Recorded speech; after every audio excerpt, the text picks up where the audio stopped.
Game tayo mga kabok. Ayun, nagbuhol mga kabok ang dalawang gagamba. Hanggang sa sapot, nagbabanatan sila. Bumabato parehas ng sapot. Eto na mga kabok ang ating paglalabaning gagamba. Isang tala na nasa bandang kaliwa laban sa kulay pula na nasa bandang kanan. Pumili na kayo kung sa tingin nyo sino mananalo at i-comment nyo sa baba bago ko paglabanin mga kabok. Kung natatandaan nyo mga kabok, ito yung tala na ginamit ko sa test fight ng bago kong G-Load. Ito yun mga kabok. Talagang luma na to. Itong pula na to medyo sariwa pa to. Sa bulto, mabulto yung pula mga kabok. Pero sa haba, medyo mahaba yung tala. Kung nakapili na kayo, umpisahan na natin mga kabok. Sana magpakita sila ng magandang laban. Game tayo mga kabok.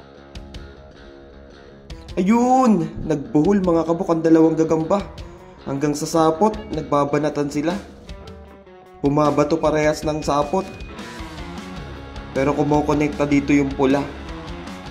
Pero hindi nagpapatalo yung tala mga kabok. Nakakonekta rin, nadibdiban yung pula. Ayun, umibabaw yung tala mga kabok. Sinasaputan yung pula.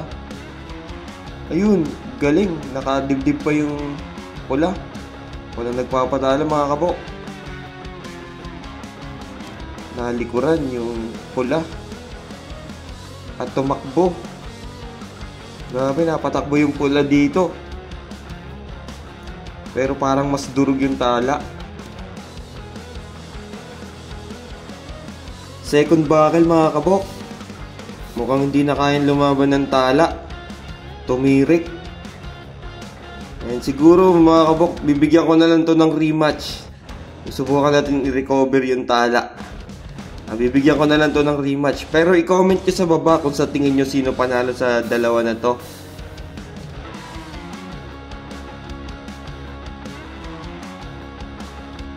Panoorin natin yung replay mga kabok. Ay, lumapit yung tala. Hindi nga maganda yung bitaw ko dito eh. Pero ayun, nag-ano sila, nagbuhol. Mga kabok, ginamitan ko nga pala ito ng aking bagong personal G-Load. Yung bagong timpla ko nung in-upload nung nakaraan.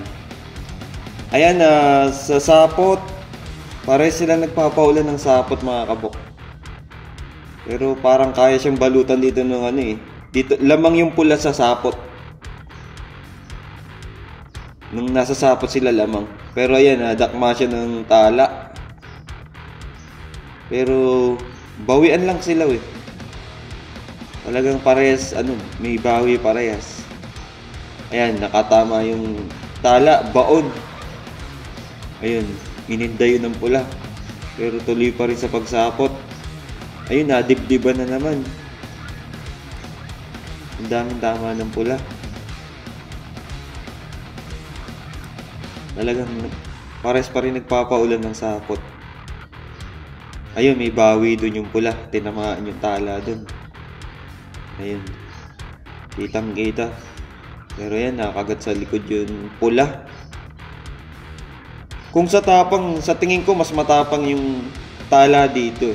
Kasi tumakbo yung pula kanina. Kaya lang, iba talaga yung sariwa pa eh. Luma na kasi yung tala. Kaya siguro tumirik. Ayun pasok lahat ng kagat ng tala eh. Talagang napapasok niya yung pula kahit medyo malaki sa kanya.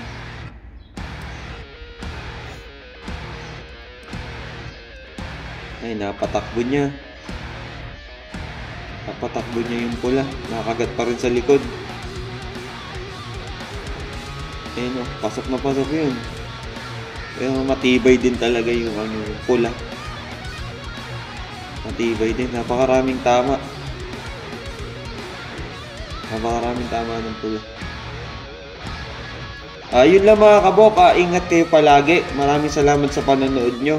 Kung nagustuhan nyo yung video na to, pakishare nyo naman. Salamat.